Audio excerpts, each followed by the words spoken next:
안녕하세요. 꾸미입니다. 오늘은 선거제도를 간단히 정리해 보겠습니다. 이해하기 쉽게 투표 현장에서 출발해 보겠습니다. 국회의원 선거 당일 우리는 두 장의 투표 용지를 받습니다. 하나는 국회의원, 또 하나는 정당. 국가에서는 이것을 어떻게 종합할까요?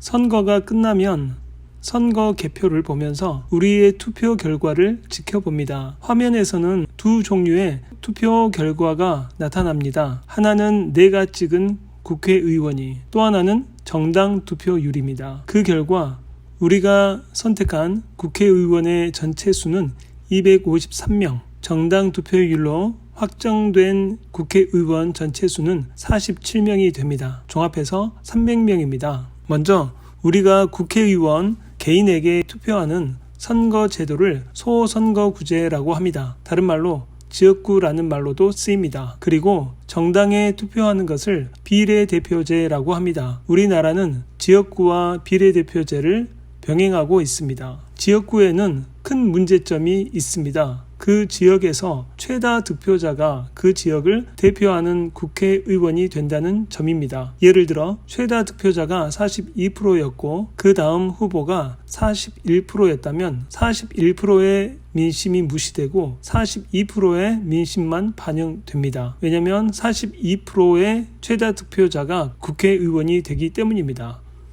그래서 비례대표제가 있습니다. 비례대표제는 A정당이 42%, B정당이 41%였다면 그 비율만큼 국회의원 의석수가 결정됩니다. 예를 들어 100명의 국회의원을 뽑는다면 A정당은 42명, B정당은 41명이 될 것입니다. 민심을 최대한 반영한다는 장점이 있습니다. 물론 정당이 마음대로 의원을 선임하는 큰 문제도 발생할 수 있습니다.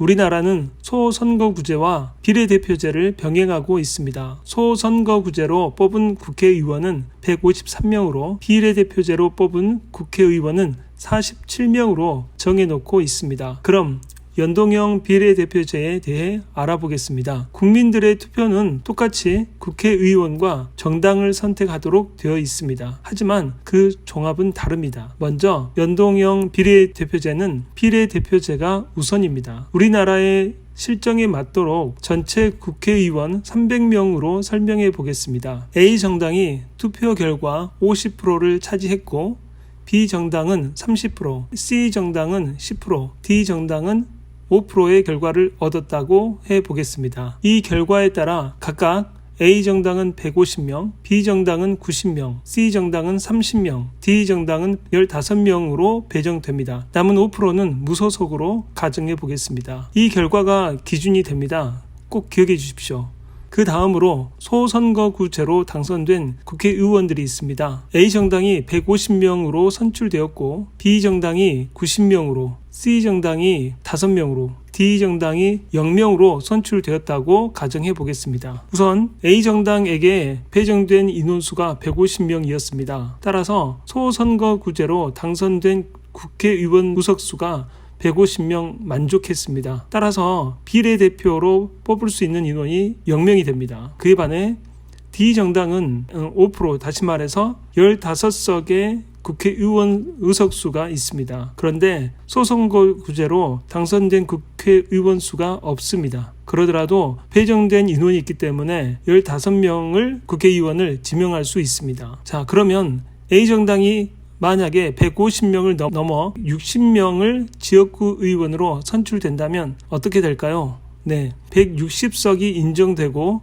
남은 140석으로 비율 조정이 이루어집니다. 이건 또 다른 계산법이 적용이 되겠죠. 자, 그러면 민주당의 입장에서, 자유한국당의 입장에서, 정의당의 입장에서, 그 외 정당의 입장에서는 어떨까요? 민주당은 비례대표제로 어떤 누구도 당선될 가능성이 없어 보입니다. 지역구에 강한 자유한국당에게도 매우 불리할 것으로 보입니다. 그 외의 정당에게는 매우 유리한 제도가 될 것입니다. 어떠신가요? 현재 사생을 걸고 있는 국회의사당을 이해하실 수 있으시겠습니까?